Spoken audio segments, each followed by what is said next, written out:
Halo semua, kembali lagi di Globality Podcast. Dan pada episode kali ini episode yang spesial, yang sangat-sangat spesial, sespesial mie ayam di gang sebelah. Kenapa spesial? Karena kita kedatangan guest star dari mantan siapa ya? X ya? Iya, X. Ya. Well, anyway, G-Pod, let's. Oke, di depan saya udah ada guest star kita. Ini dipanggil apa nih? Kak, Miss, Bu, atau Nenek? Campak banget ya. Kak aja. Kak, oh ya, Kak Sania ya. Iya, mungkin masih ada yang belum tahu di para penonton ini. Bisa diperkenalkan dulu? Apanya ya? Mungkin orangnya yang di sebelah. Oke. Enggak lucu. Enggak lucu ya udah. Buat Hai lucu guys. dong. Kenalin aku Sania Agatha. Biasanya aku ada di balik layar, tapi sekarang aku ada di depan layar sama orang yang di balik layar juga. Jadi ya kita satu tim gitu ya. Semua juga kita satu tim di sini. Iya, ya kita kan? semua satu tim. Dan aku di sini pembina Globality Podcast. Oke. Gitu. Bukan mantannya Agus ya? Agus Tessa. Oh, bukan ya. Kirain mantannya Malu. Agus. Oke. Kak San ini kan dulunya guru di TI. Dan sebelum jadi guru kan of course kuliah. Yep. Dan of course pintar kan. Iya, kalau nggak pintar nggak lulus. Bukan Nggak sih, lulus. kalau nggak tekun nggak lulus. Ya, harus tekun nih. Iya. Ingat tuh yang mau lulus tekun. Nah, dulu itu kuliah jurusan apa sih? Jurusannya sistem informasi di Stikom Bali. Wih, Stikom Bali. Tahu? Enggak. Tahu Oh, dong. tahu, kita satu yayasan tahu. gimana sih? Iya, yang di dekat sini kan. Iya, dekat di sekolah. Renon. Oke. Terus kalau waktu SMK-nya? SMKTI Bali Global Denpasar. Dulu aku jurusan RPL 1.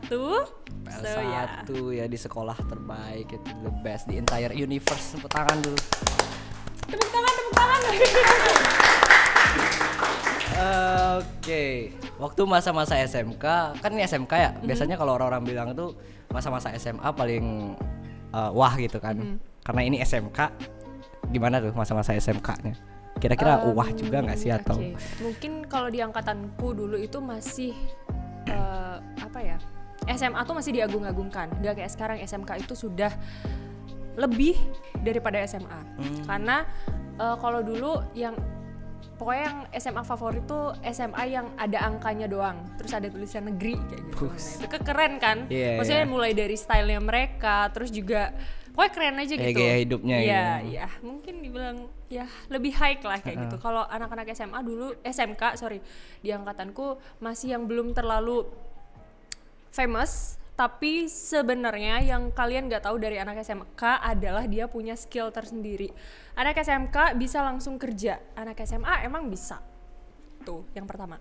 Terus untuk ceritanya sendiri balik lagi ke masing-masing anak dan individu ya. Kebetulan aku anaknya heboh, ceria, hebring gitu ya. Pokoknya yang ngasih positive vibes gitu ke teman-teman kayaknya. Like an angel. Jadi waktu SMK itu aku ya seperti anak-anak SMA pada umumnya, yang kalau misalkan kita perpisahan kita buat acara, terus juga ada hal-hal lucu. Kalau misalkan aku disuruh ngulang ya SMK itu, aku nggak mau ngulang pelajarannya, tapi aku mau ngulang kenangannya. Mungkin orang-orang yang lagi nonton di rumah mereka mau ngulang pelajarannya ya, tapi tidak untuk saya. Emang ada nggak sih yang mau ngulang pelajaran? Kayaknya Iya, kita nggak tahu ya, Saya individu enggak. orang beda-beda. Kalau Gana gimana? Apanya nih? Kalau misalkan udah lulus SMK nanti Mau balik, iya sama nyari kenangan juga pastinya. lebih teringat memori di kelas sama teman-temannya dong. Karena itu lebih seru kan. Kalau di pelajaran mah saya tidur ngantuk. Iya, okay. Iya begitu. Di pelajaran saya pun mukanya dia ngantuk sampai itu kan saya. waktu sakit. Oh, waktu sakit. Iya, Okay. maklumin dong. Iya, oke. Daripada saya izinkan ke UKS, kan nggak ada materi gitu kan. Mendingan tidur di kelas. Untungnya saya baik, ya enggak? Iya. Gila, baik banget. The best guru in the entire universe. Habis ini ya bayarannya di luar. Oke. Oke, terus waktu SMK itu emang nggak ada kayak kisah cinta gitu? Atau gimana? Paling kisah cinta sama Waktu aku kelas malu banget sih. Waktu Gak kelas apa-apa. 1 Secukupnya aja. sempet pacaran mungkin namanya, yang pacaran kayak kuota sebulan doang gitu. Buset, trial. Iya. Itu pacaran sama kakak tingkat. Aku kelas 2 apa kelas 1 pacaran sama kakak tingkat. Di saat aku jadi kakak tingkat, aku pacaran sama adik kelas. Oh. Jadi ya pacarannya juga kayak kuota kok, sebulan doang. Dan yang mutusin itu bukan aku tapi temanku. Maksudnya Temen. aku bilang, aku kayak nggak cocok deh sama dia. Terus teman-temanku bilang, ya udah sini, HP-mu bawa sini gitu. Oh, oke. Aku yang putusin aja. Joki gitu. putus gitu. Iya. Terus aku kayak, oh udah putus ya udah, biar aja gitu. Aduh. Oh, berarti ada lah kisah-kisah cinta di Ada, SMA. romansa SMA gitu lah. Pasti mantannya banyak ya. Enggak. Agus termasuk. Siapa sih Agus? Atau Muklis? Enggak. Oh, itu enggak ya? siapa? Iya. Siapa sih? Enggak tahu. Lagi happening ya? Enggak. Oh ya udah. Ya, ada di otak saya aja jadi. Terus waktu SMK pastinya ada banyak kenangan. Yap. Kenangan yang paling nggak terlupakan kira-kira tuh. Pasti ada dong. Kayak punya Kalau bestie. bestie sampai sekarang masih ada, itu namanya Asti sama Dwita. Oh, Terus ada oke, titip salam. Dek juga, sama ada Mang, terus ada Gongde yang lagi di Jakarta juga. Itu kita dari SMA sampai sekarang masih keep contact. Kayak gitu. Kemana-mana bareng. Tapi karena yang satu ya di Jakarta jadi rada lost contact sedikit. Terus waktu di sekolah gimana sama mereka? Seru-seru gitu. Iya, jadi kalau misalkan kalau kita kan biasanya buat kelompok kan. Nah, kita noleh doang, mereka udah ngerti. Main mata doang kan. Kayak aku kayak gitu. Kayak gitu sih. Karena kan dulu kan siswa TI, terus sekolah di Stikom, terus balik lagi ke TI tapi jadi guru gitu kan. Tapi sekarang udahan jadi guru. Udah, karena ada sesuatu dan lain hal. Satu dan lain hal, jadi aku berhenti jadi guru dan baru setahun kok. Kenapa bisa jadi guru gitu kayak dari Aku mikirnya gini, kuliah? mungkin menurut aku pribadi, aku belum cocok untuk menjadi guru karena satu, memang belum ada pengalaman menjadi seorang guru. Yang kedua, setahu aku kalau dia mau pendidikan guru, dia tuh ada sekolahnya, terus dia punya titel SPD gitu, sarjana pendidik gitu ya kalau nggak Iya, salah. benar. Jadi kalau di dalam pelajarannya dia itu mungkin ada pelajaran tentang mempelajari gimana psikologis anak, dan itu aku nggak dapat kayak gitu karena aku Eskom kan lulusannya. Nah, kenapa bisa jadi guru? Ya mungkin ada cerita sedikit tapi aku nggak bisa beberin di sini semua. Oh iya, nggak apa-apa. Termasuk privasi juga, tapi Yes. udahlah gitu. Intinya masukin lamaran, lolos jadi guru, itu aku nggak tahu kenapa lolos. Ya sempat diinterview juga sama kepala sekolah dan aku dari awal emang udah pesan yang kayak tolong jangan berekspektasi tinggi dengan saya. Saya memang di sini baru belajar dan saya akan selalu belajar karena banyak juga guru-guru saya di sini dan jadi senior saya sekarang kayak gitu. Terus saya belajar jangan berekspektasi tinggi, tapi saya tetap berusaha semaksimal mungkin untuk menjadi guru yang baik untuk anak-anak, bisa mengayomi mereka, bisa menjelaskan materi ke mereka sekalipun mungkin mereka yang nggak ngerti atau gimana. Intinya saya punya cara untuk menangani itu semua kayak gitu. Jadi intinya waktu di awal emang udah saya sampein gak usah terlalu berekspektasi tinggi-tinggi banget tentang saya gitu. Iya. Jadi guru juga perlu skill public speaking gitu kan. Iya. Kalau Kak Sania ini emang suka public speaking Sebenarnya atau gimana? dibilang suka, mungkin suka. Kok bisa Karena suka?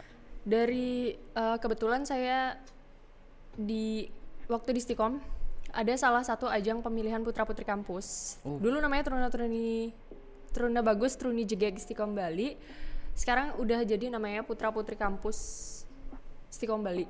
Nah, di angkatan saya itu saya kan sempat ikut UKM karena saya suka ngomong. Jadi saya ingin menyalurkan bakat bacot saya ini ke tempat yang baik kayak gitu. Iya. Nah, ada salah satu UKM itu namanya bukan UKM sih, organisasi mahasiswa gitu intinya, program kreativitas mahasiswa Innovation Technology Team dulu namanya. Itu dia emang spesialis MC.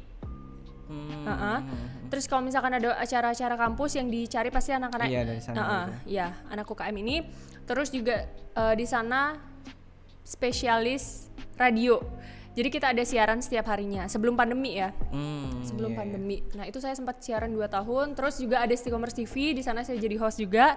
Jadi enaknya kayak gitu, kalau misalkan kita senang ngapain, terus dikasih wadah kayak gitu kan sama pihak kampus, itu benar-benar senang banget. Makanya saya mikir ya udah saya coba tuangin, kayaknya saya ada potensi untuk menjadi public speaker. Maksudnya ya public speaker mungkin bisa dibilang ya kayak gitu. Sama kayak SMKTI Bale Global juga kan, banyak banget anak-anak yang punya potensi di selain bidang IT gitu. Dia memang anak IT, bukan berarti anak IT itu tidak memiliki skill-skill lain. Ya kayak gitu. Makanya yang kayak di sini Globality punya podcast kayak gitu. Itu benar-benar keren banget sih, salah satu fasilitas TI yang benar-benar dia memperhatikan apa sebenarnya kebutuhan siswanya kayak gitu. Jadi diberikan wadah atau ruang kayak gitu. Terus tepuk tangan untuk Jipot. Oh iya, tepuk tangan lo. Karena isinya diam-diam orang-orang public speaker gitu kan, biar agak ramai. Jadi public speaker ya kayak gitu ya. Iya, dan sekarang saya ini juga termasuk public speaker kan? Termasuk? Iya. Bagus. Oke. Saya suka.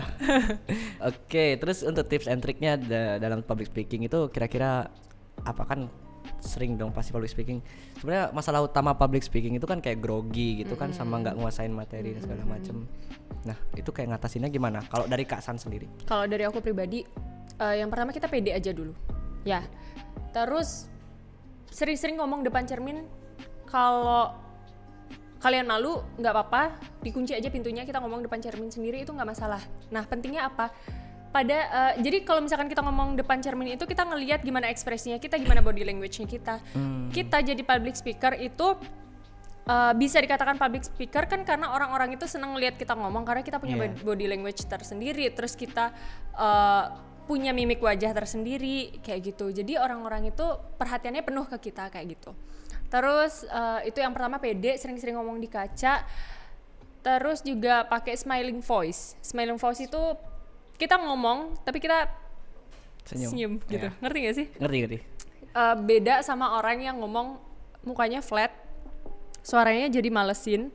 Jadi kayak, hi guys, welcome to Jipot, let's bring it on. Kayak apa sih? Emang nih acara misteri kayak gitu enggak kan? Jadi kalau misalkan kita ngomong itu kayak, hi guys, welcome to Jipot, let's bring it on. Jadi orang yang denger itu ngerasa kayak terasa gitu. Vibes-nya beda vibes-nya kayak happy gitu kan. Kayak gitu. Abis itu satu lagi, nah kalau misalkan kita ada sesuatu salah ngomong, salah pengucapan di atas panggung, itu kita jadiin joke saja. Oh salah ya, oh sorry, kayak gitu. Kayak malah dilucu-lucuin aja, bukannya malah ngedown kayak gitu. Iya benar. Iya kayak gitu sih. Terus kalau di zaman Kak San waktu di TI, itu ada nggak sih kayak Jipot ini, semacam Jipot ini? Nggak, dulu benar-benar nggak ada. Paling-paling yang paling hits itu teater Bagol, OSIS, terus juga KS PAN dulu. Oh ada KS PAN ya? Iya ada KS PAN dulu. Terus ya kayak gini nggak ada. Berarti yang paling broadcast doang. Baru pertama kali ada. Baru pertama kali ini. Ya pas aku di sini ini dibentuk, terus jadi pembina, rasanya ya ampun. Wah. Kenapa aku baru ada ini tuh, kenapa sekarang, kenapa nggak dari dulu gitu. Tapi pernah nggak sih berharap ada di zamannya Kak San? Berharap banget malah. Nah sekarang di saat kita berharap itu ngerasa kayak aduh pingin banget ada organisasi yang memang untuk anak-anak public speaker, untuk anak-anak editor, di sana tuh bisa kerja tim kayak gitu kan. Sampai aku lulus akhirnya, sampai aku ikut UKM itu di Stikom, sampai akhirnya aku balik lagi jadi guru di sini, dan adalah Jipot ini kayak maksudnya dibentuk, diberikan ruang oleh kepala sekolah yang terhormat. Itu luar biasa banget sih, apalagi aku jadi pembina pertama kali ngumpul sama, waktu itu cuma ada 2 murid, jadi aku 2 murid. Nah 2 murid ini yang aku kasih tahu mereka kayak ayo kita cari orang gitu. Oh, oke. Ya kayak Berarti gitu. seneng Jadi banget. udah deh, seneng banget sih. Kira dan sekali masuk J-Pod langsung jadi pembina. Langsung. Ya, tapi sekarang udah jadi mantan. Ya udah jadi ex. Udah nggak apa-apa lah. Nah, karena berhubung udah jadi mantan, kan Kak Sania jadi mantan kita semua, terus waktu Banyak banget ya, bener kan? Ya terus. Terus ada nggak sih kesan selama di J-Pod kemarin? Ini nggak gimmick ya, ini jujur Li. Jujur Kalau aku sama anak-anak mungkin belum pernah menjadi pembina ekstra lain. Dan ini salah satu komunitas pertama yang aku jadi pembinanya di sana. Aku ngeliat karena anak-anaknya pilihan, jadi kita punya kualitas sendiri. Kita punya apa ya? Punya skill yang beda kayak gitu. Karena jarang-jarang biasanya kalau misalkan anak teater dia skillnya seni peran aja semua. Kalau anak broadcast dia skillnya memang untuk video, audio, foto editing, editor aja kayak gitu. Kalau kita di podcast kita ada public speaker. Public speaker bisa buat skrip kan? Iya. Ada scriptwriternya juga. Scriptwriter bisa jadi podcaster, podcaster bisa jadi scriptwriter. Nah, editor dia punya skill sendiri yang kita nggak tahu. Tiba-tiba dia bisa jadi podcaster juga kayak gitu. Interior designer juga. Nah ini salah satu contohnya kan. Terus interior designer juga kan. Dia interior, intinya di sini itu multitasking kayak gitu. Jadi anak-anaknya multitasking, terus punya skill, terus juga orang-orangnya pilihan. Jadi keren banget sih. Komunitas yang paling keren so far selama aku ngajar di sini ya J-Pod. Bukan mau mentang-mentang aku pembina kalian gitu, enggak ya. Memang jujur Li dari hati terdalamnya Kak San. Ya gitu deh. Gitu deh. Terus untuk pesan untuk J-Pod apa nih untuk kedepannya? J-Pod, let's bring it on. Lihat tuh mataku ya. Galak banget. Kalian anak-anak terpilih, kalian anak-anak hebat semua, punya skill tersendiri. Kalian terserah mau ikut komunitas apa aja, ekstra apa aja, tapi ingat pulang rumah kalian itu di podcast ya. Kalian punya keluarga kalian ada di podcast, tapi kalian boleh cari teman-teman sebanyak-banyaknya ya, itu tadi di ekstra yang lain kayak gitu, tapi selalu ingat rumah ya. Okay, jangan kukira kau rumah padahal enggak, padahal disewa. Iya. Terus ya berarti emang sebenarnya saya sedih sih Kak San pergi. Lebay banget. Oh ya. Ya udah gak jadi sedih, saya tarik ya air matanya nih masuk ke mata. Enggak. Kenapa sedih? Iya, karena ya emang nyaman aja. Oke. Siapa suruh bikin nyaman. Terus ghosting jahat. Salah saya. Enggak dong. Iya dong, salah. Ngapain bikin nyaman kalau akhirnya pergi? Apaan sih? Ya, oke. Oke, di luar dari J-Pod itu, kan Kak San udah keluar dari TI. Sorry. Udah jadi mantan J-Pod. Terus rencananya ke depannya ngapain? Nganggur? Pengacara. Pengangguran banyak acara. Enggak ya, serius bener. Jadi ada alasan kenapa aku harus keluar. Pelan-pelan. Iya, oke. Ada alasan kenapa aku harus keluar dari menjadi seorang guru, tenaga pendidik, menjadi pembina teman-teman kakaknya podcast juga. Aku sebenarnya pingin apa ya? Pingin cari sesuatu yang sesuai banget sama passionku. Ngajar bukan passionku, tapi karena dengan adanya public speaking, aku di sana mulai belajar gimana memahami anak-anak, gimana cara menyampaikan sesuatu supaya anak-anak itu ngerti apa yang aku maksud kayak gitu. Terus ya mungkin anak-anak intern sini tahu kenapa aku mau keluar, cuman kayak aku nggak bisa bilang di live di sini. Oke. Ya, nggak bisa. Karena memang privasi sendiri ya. Iya privasi. Nggak bisa dipaksain, nggak boleh. Iya, tidak boleh. Intinya aku mau lanjut sekolah ya intinya. Aku pengen berkarir di sana, walaupun di negeri orang, tapi aku Aku pingin ngembangin potensiku di sana. Iya. Iya. Dan lebih Mumpung masih muda juga kan. iya kan. Masih banyak waktu. Iya. Jadi wanita yang independen ya berarti. Independent living soul. Widih. Don't even know what that mean. Well, waktunya mungkin lagi dikit ya, nggak bisa lama-lama di sini. Mungkin yang terakhir ada 3 golden words nggak untuk kita semua? 3 golden word. 3 aja cukup. 3 aja. 3 aja nggak mikir gimana nih. Apa mikir pelan-pelan? Untuk podcast, untuk semuanya, tetap kompak. Itu udah 2 dong. Tetap kompak. Oke. Nggak. Untuk podcast, kompak, muka tebal, berkualitas. Siap. Terus kalau dari untuk siswa-siswa boleh kali? Siswa-siswa apa ya? Yang pernah diajar gitu kan, pengen Oke. juga dapat golden words dari Kasan. Oke, untuk 12 RPL 1, 2, 3, dan 4 Dengar. rajin-rajinin sekolah. Itu golden word. Berarti kelihatan. Kebanyakan ya, oke. Untuk 12 RPL 1, 2, 3, sama 4 Oke. tetap kompak juga. Kompak. Oke. Kompak. Yang kedua, lulus. Yang ketiga, kerja. Cepat dapat kerja. Oke. Iya. Berarti intinya sukses lah. Sukses. Dan rajin Iya, menabung iya, ya. iya. Oke, sekian podcast pada kali ini karena waktu juga udah lagi dikit, udah habis malah. Dan kita akhiri. Jangan lupa untuk like, comment, and subscribe. Jangan lupa untuk share ke keluarga kalian, teman-teman kalian, ke mana-mana aja yang kalian kenal. Dan jangan lupa untuk pantengin kita terus. And see you on the next video. G-Pod, Let's bring it on.